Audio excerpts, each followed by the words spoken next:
Bonjour et bienvenue pour une nouvelle édition du BIP Info. Tous les citoyens européens y contribuent chaque semaine à hauteur de 2 euros. C'est la politique agricole commune. Elle représente 40% du budget de la communauté européenne. Et 2014 sera marqué par une nouvelle réforme. Dès aujourd'hui, certaines réalités du terrain se font entendre. Et pour en parler, nous accueillons Jean-Pierre Fombostier. Bonjour. Bonjour. Vous êtes agriculteur, mais pas que. Vous êtes représenté de la Confédération paysanne au niveau départemental et au niveau national. À ce titre, vous avez une certaine conception de l'agriculture à l'échelle européenne. En quelques mots, qu'est-ce qu'on peut dire sur cette prochaine réforme? Qu'est-ce qu'elle prévoit? Ce qu'elle prévoit, ce qu'on peut dire, c'est que les grandes manœuvres sont commencées, quoi.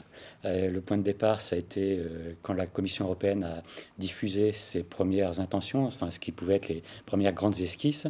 Puis maintenant, les esquisses vont s'affiner. Chaque pays, chaque lobby est en train de tirer dans son sens. Et quelle va être la tête du lapin, ça, c'est un petit peu encore un point d'interrogation. Affaire à suivre. Vous restez avec nous.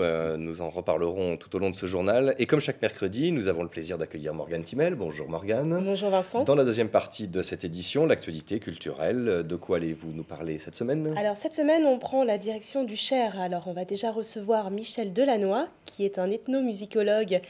Voilà, on va découvrir ce que c'est un ethnomusicologue. Il a travaillé pendant 2 ans pour faire la captation du patrimoine sonore tout autour de l'abbaye de Noirlac.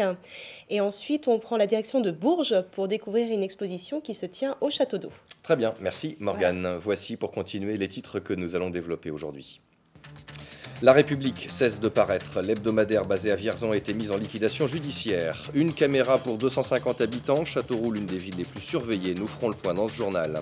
Il sera aux côtés de Jacques Tardy ou encore Benoît Socal. L'auteur de bande dessinée Aurélien Ducoudray participera au 39e Festival de la BD d'Angoulême.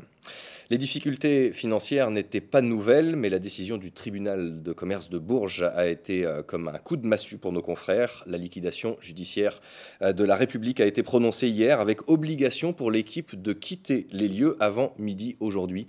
Une aventure qui a démarré en septembre 2010, un peu trop courte. Reportage à Vierzon ce matin. Philippe Rioux. C'est le numéro 73 et ce sera le dernier. Hier, le tribunal de commerce de Bourges a prononcé la liquidation judiciaire de l'hebdomadaire La République. Pour son créateur et directeur de la publication, un rêve qu'il ne renie pas. C'était un pari peut-être risqué, mais qui sur le plan professionnel s'expliquait, justement par l'absence d'hebdomadaire. D'une demande et aussi de la fidélité des lecteurs par rapport à la Nouvelle République.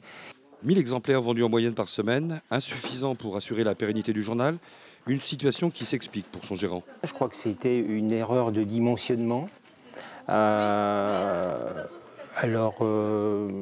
Trop d'intervenants à la rédaction, aussi bien en termes de journalistes que de correspondants et chroniqueurs, un territoire trop étendu, et puis de tout ça, de toutes ces erreurs de dimension ou de surdimensionnement, il est apparu des coûts, et surtout aussi, si j'osais dire, le faible volume de publicité. Ce matin, les salariés faisaient leur carton, parmi eux Dorine, présente depuis la première heure, qui gardera un souvenir fort de ses 17 mois à la République. Moi, je n'avais jamais travaillé dans une création. En général, quand j'arrivais dans une rédaction, elle était déjà installée.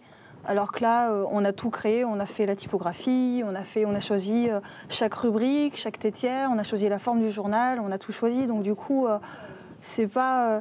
Normalement, quand tu arrives dans un journal, on t'impose une charte. Alors que là, c'est nous qui avons créé, c'était vraiment notre création. C'était pas, il n'y avait rien d'imposé, c'est nous qui avons choisi tout ce qu'il y avait dedans et ça nous appartenait en fait, puisqu'on l'avait choisi. Alors l'hebdo indépendant du Vierzonais, du Berry et de la vallée du Cher est-il définitivement enterré? Pas sûr. Tout ce que je peux vous dire, c'est que notamment les 2 entrepreneurs qui nous ont fait confiance dès le départ, que je veux citer, Jean-Luc Vallée et Gaëtan G, qui ont beaucoup payé de leur personne, mais aussi financièrement, qui ont cru au maintien du pluralisme de la presse en Berry en général et dans le Cher en particulier, ont peut-être des idées avec d'autres personnes, mais là s'arrêtera mon commentaire. Un journal plus centré sur le pays de Vierzon, une autre périodicité, un contenu remanié. Les pistes sont pour l'instant aussi nombreuses que secrètes. Seul l'avenir dira s'il y a encore à notre époque une place pour des médias locaux indépendants. Le travail a repris à la compagnie européenne de la chaussure à Issoudun. L'ensemble des organisations syndicales et la direction du groupe Vivart sont tombés d'accord sur une augmentation du salaire brut de 2% pour le mois de janvier, puis 0,5% en juillet prochain. Cela concerne les employés et ouvriers du dépôt. Après 8 jours de débrayage, c'est finalement la première demande des grévistes qui a été retenue pour cette année 2012.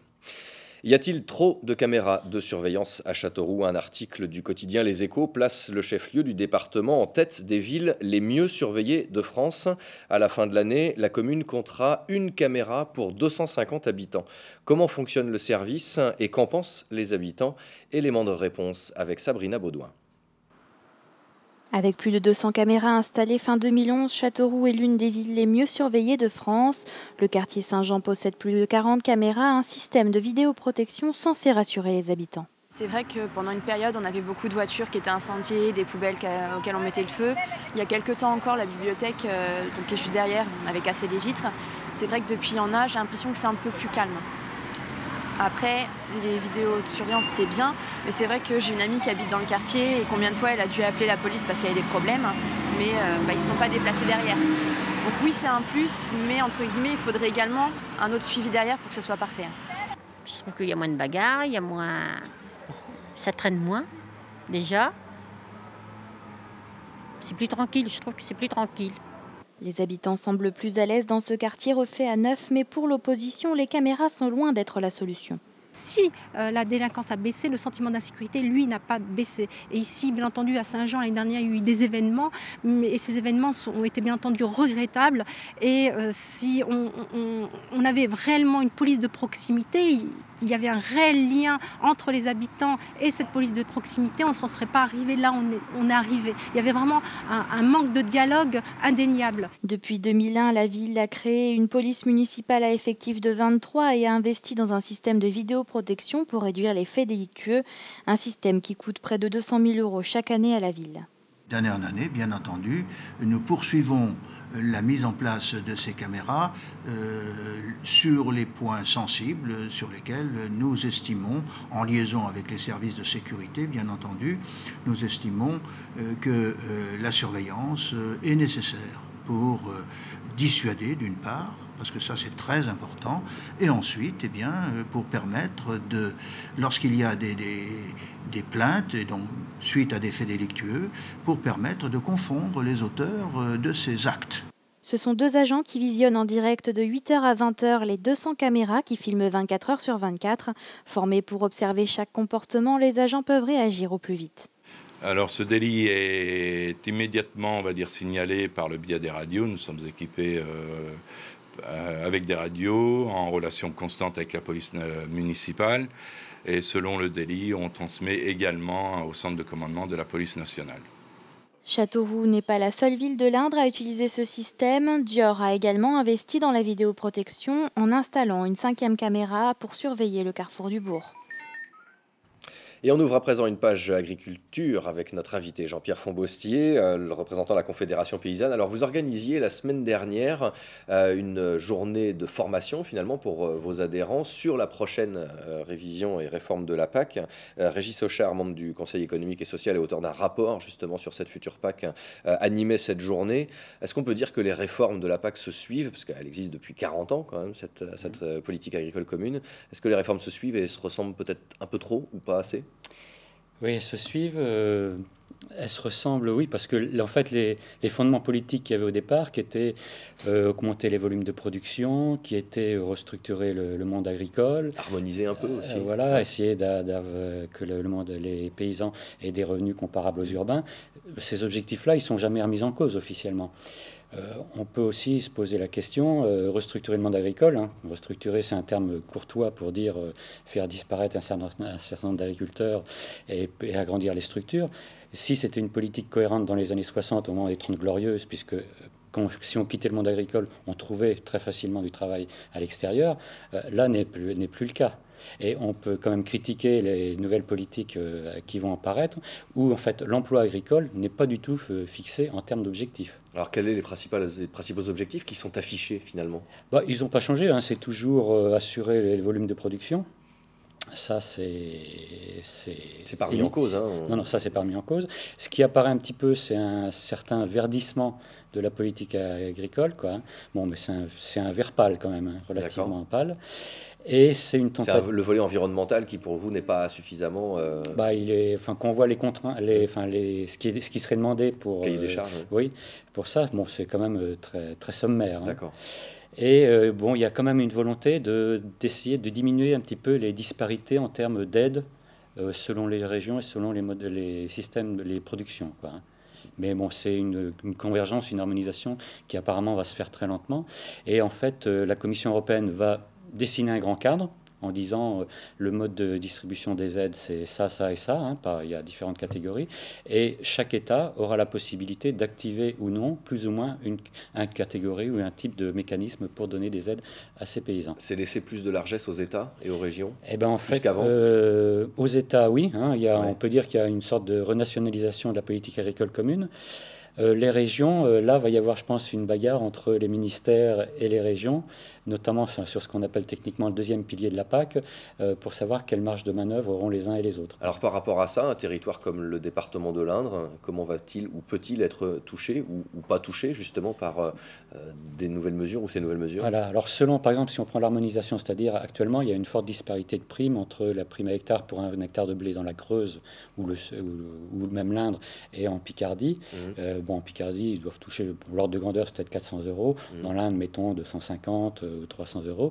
Donc, si l'harmonisation se fait d'un point de vue national, l'Indre, comme son niveau de référence historique était un petit peu plus faible que la moyenne nationale, serait légèrement gagnant. Par contre, l'harmonisation peut se faire juste à l'intérieur d'une région ou d'un groupe de régions. Donc, selon le mécanisme qui va être choisi pour atteindre un objectif fixé par la PAC, le résultat peut quand même varier assez fortement. Et l'autre question, un petit peu, qui est importante pour l'Inde, c'est que va devenir, ce qu'on appelle la prime à la vache allaitante, quoi. Comment elle va être intégrée dans la nouvelle PAC, qu'est-ce qui va se substituer à sa disparition, parce qu'apparemment, en tant que telle, elle disparaîtrait. Il y a encore énormément de travail, de mise au point, de discussion, de débat, et je pense de nuit qui vont passer. Alors je le disais en titre, certaines voix se font entendre, certaines réalités. La voix notamment de la Confédération paysanne va se faire entendre. Vous devrez faire forcément du lobbying. Là aussi, il va falloir faire entendre sa voix auprès il faut faire entendre sa voix auprès de nos élus, du ministère, aller siéger aux comités qui nous sont ouverts à Bruxelles, etc. Intervenir partout. Pour notre message principal, c'est dire on se doit de prendre en compte l'emploi agricole. On ne peut pas juste considérer que les aides sont distribuées en fonction du nombre d'hectares. Vous avez jusqu'à quand pour ça? Alors, vous donnez il y a une bonne année, quoi. Ça va passer vite finalement. Ça va passer très vite. Hein. En gros, il y a l'année. On vous souhaite bon courage. Merci beaucoup, Jean-Pierre Fonbossier, d'être passé nous voir aujourd'hui. L'hôpital du Blanc, toujours au cœur des débats ce soir. Le comité de défense va se réunir une nouvelle fois, notamment pour préparer la rencontre avec le préfet prévue le 2 février prochain. De son côté, le conseil régional doit donner son avis demain sur le projet régional de santé présenté par l'ARS. Les élus se réuniront en séance plénière décentralisée au lycée agricole du Subdret, près de Saint-Florent-sur-Cher. Les conseillers régionaux adopteront également le plan Urgence Santé qui vise notamment à endiguer la pénurie médicale. BD du mois sur RTL l'an dernier, révélation 2011 aux Awards des BD. La faute aux Chinois est aujourd'hui sélectionnée pour le prix Polar SNCF à Angoulême. Le 39e Festival international de la bande dessinée s'ouvre vendredi en Charente et l'auteur Aurélien Ducoudray devrait s'y faire remarquer. Il en profitera aussi pour présenter son dernier album, Beckham. Morgane Timel. À la fois critique sociale et chronique du monde ouvrier sur fond d'ambiance polar, La faute aux Chinois, c'est tout ça. C'est surtout l'histoire de Louis, ouvrier dans une usine d'équarrissage de poulets, et jusqu'où les chemins de sa vie vont le mener. En fait, l'histoire de cet album est un personnage tout simple, confronté au monde de l'entreprise, qui, à un moment, pour gagner plus d'argent et s'élever socialement, va pencher du mauvais côté. Premier scénario pour Aurélien Ducoudray, jeune auteur castelroussin, mais deuxième album publié. C'était en juin dernier. 8 mois plus tard, la bande dessinée est sélectionnée au Festival d'Angoulême dans une toute nouvelle catégorie, Polar 2012. La preuve que son duo avec le dessinateur François Ravard a convaincu ses pairs. On ne peut pas s'y attendre, quoi. Moi j'étais déjà, comme c'est mon premier album et premier scénario, j'étais déjà aux anges que ça soit publié, quoi. Pour moi déjà, avoir réussi, ça suffisait, quoi. être publié, c'était bon. Après, être sélectionné, c'est bonus, quoi. C'est clairement du bonus. Je ne sais pas si c'est la confirmation que je suis dans la bonne voie, j'espère. Ouais. De toute façon, j'ai pas tellement envie de faire autre chose en ce moment. Mais ça fait plaisir. Je me dis peut-être que les gens l'ont lu il y a 6 mois et qu'il y a un petit quelque chose de la musique de cet album qui leur est resté dans l'oreille et qu'au moment de dire, voilà, qu'est-ce qui vous a plu cette année, et ben, ce nom-là est ressorti, quoi. Ça fait vraiment super plaisir. Pour le prix, réponse attendue en fin de festival, mais Aurélien sera de toute façon à Angoulême entre vendredi et dimanche pour présenter et dédicacer ses albums, notamment avec son dernier en avant-première. Cette histoire, c'est l'histoire d'un petit garçon qui est sans papier, qui arrive en France pour retrouver son petit frère. Donc c'est le quotidien de la débrouille des sans-papiers pour passer en Angleterre, rater les passages en Angleterre, réessayer. Tout ça aux mains des passeurs qui sont un petit peu sans scrupules. Donc c'est clairement un sujet d'actualité. Beckham sera déjà son 4e album, sortie prévue pour le grand public en février. Voilà pour la première partie de ce VIP Info. Merci une nouvelle fois à Jean-Pierre Fombossi d'être passé nous voir aujourd'hui. On laisse passer une courte page météo. On se retrouve pour l'actualité culturelle en Berry avec Morgane Timel. À tout de suite.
On poursuit donc ce BIP Info avec l'actualité culturelle en Berry avec Morgane Timel. Voici Kaléidoscope.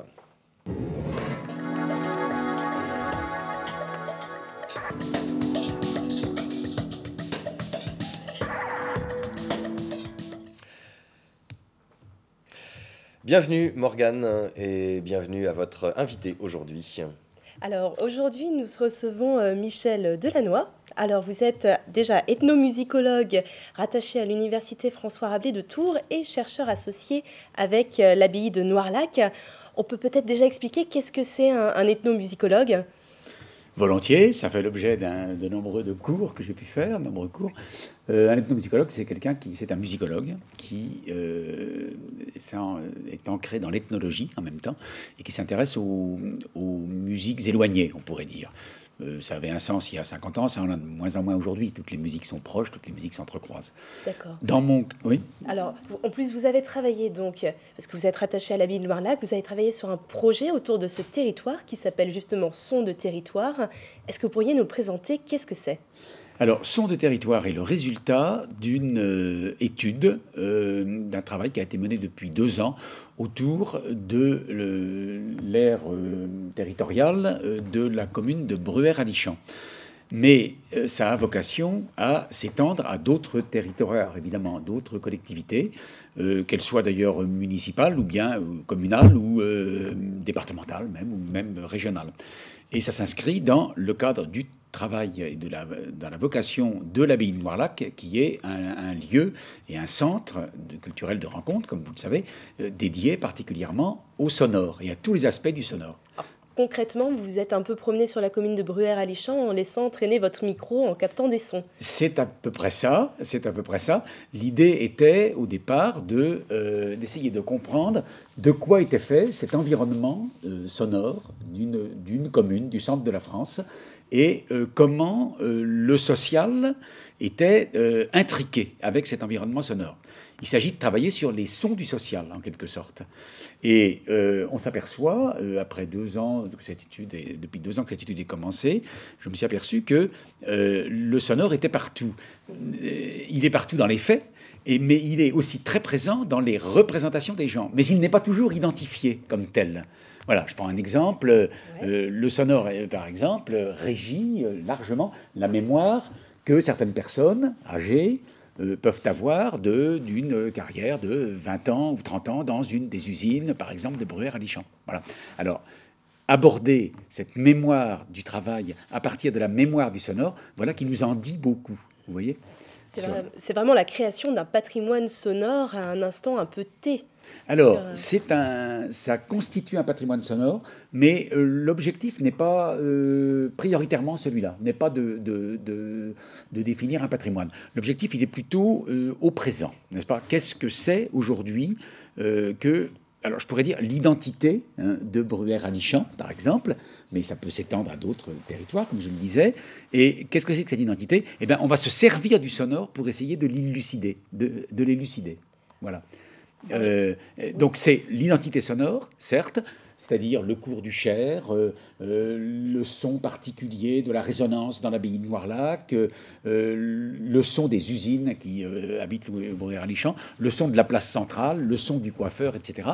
Le son, mais c'est aussi le son en tant qu'il révèle un certain mode de vie sociale. Le son des joueurs de boules, eh bien, vous assistez à une partie de joueurs de boules, vous comprenez extrêmement vite à quel point les relations sociales sont fortes, sont tissées, sont subtiles en même temps, autour d'une partie de boules.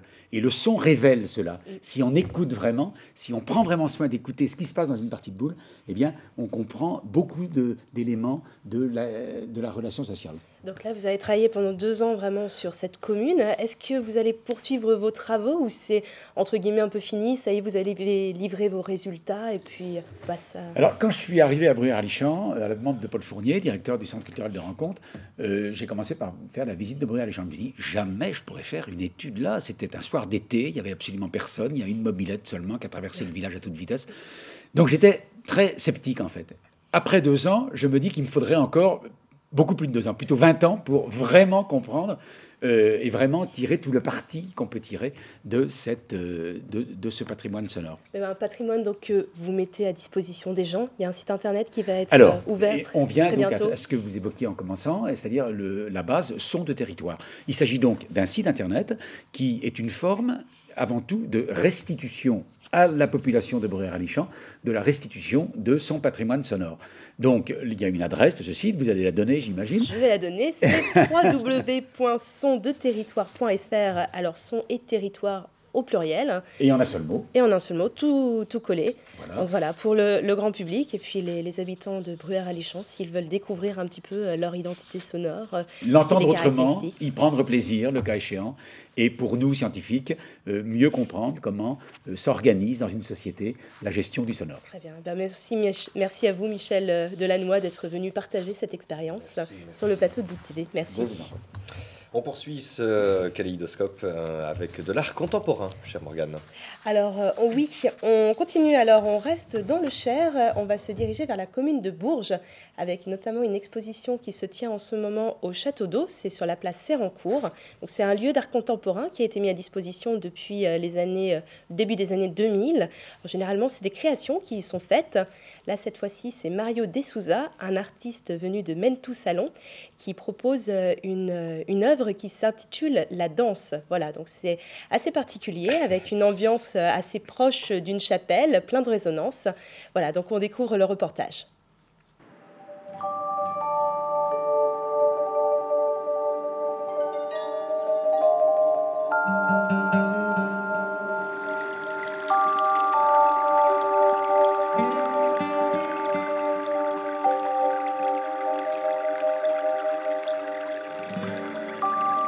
Le thème, c'est la danse et je reprends 2 matières principales de mon travail et j'ai produit une œuvre spécifique pour ce château d'eau. Et il y a la mousse et le tube qui expliquent le concept de mon travail. En entrant dans une histoire, le château d'eau, ce n'était pas fait aujourd'hui. Il y a une histoire et cette histoire est très forte. Et en entrant dans un lieu d'histoire, il faut toujours trouver un moment où nous pouvons être soulagés par l'histoire. Et nous montrons aujourd'hui, c'est ça l'art contemporain, nous montrons qu'est-ce que c'est aujourd'hui. En règle générale, nous demandons aux artistes de faire un effort sur un travail qui va avec le lieu. C'est un lieu qui est impressionnant, c'est un lieu qu'il faut affronter. Vous avez vu, quand on rentre dans ce lieu, qu'on a l'impression d'être dans une chapelle ou une grande église. Enfin, il y a un peu de mystère dans ce château d'eau. C'est un peu mythique, c'est un peu mystérieux. L'œuvre, il faudrait qu'elle soit aussi forte, voire plus forte que l'œuvre lui-même du château d'eau.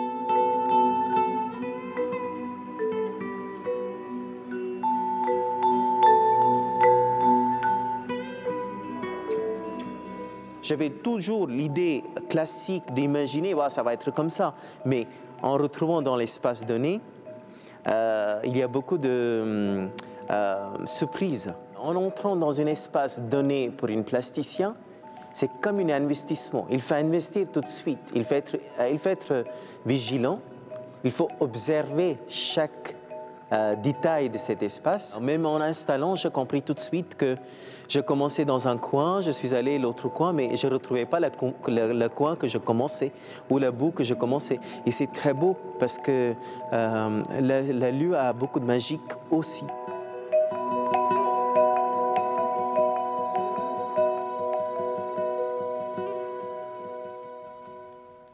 Voilà, c'est une exposition qui commence à partir de vendredi. Elle dure jusqu'au 11 mars et vous pouvez la découvrir tous les jours, sauf le lundi, entre 15h et 19h. Très étonnant en tout cas. On sort nos agendas, Morgane. Que doit-on annoncer, que doit-on prévoir? Alors on va revenir un petit peu dans l'Indre en fait pour contrebalancer tout ce qu'on a proposé sur le Cher. Donc d'abord à Reuilly. Alors c'est au chez Claude Lafont. Donc il organise dimanche un concert un petit peu spécial puisque c'est entre dégustation de vin, musique et puis un petit peu échange autour de ces deux thèmes. C'est de la musique classique, un duo entre piano et violoncelle. Donc c'est dimanche à 15h. À Reuilly, au milieu des vignes. Voilà. Original. Oui. Et puis on continue avec toujours un peu de musique classique, mais classique qui va pouvoir basculer un petit peu vers la musique de Broadway, vers les musiques du monde. Ce sera aussi dimanche, donc cette fois-ci c'est à 16h et c'est à l'Espace des Halles à Châteauroux. C'est le chanteur d'opéra David Sereno qui vous propose un concert, alors avec du Mozart, du Verdi, Puccini, et puis comme je vous disais juste avant, avec aussi de la chanson de Broadway et puis des chansons, des musiques du monde. Très bien. Merci Morgane pour toutes ces informations. Vincent. On se retrouve la semaine prochaine. Au revoir. Avant de vous quitter, je vous rappelle les principaux titres de ce mercredi 25 janvier.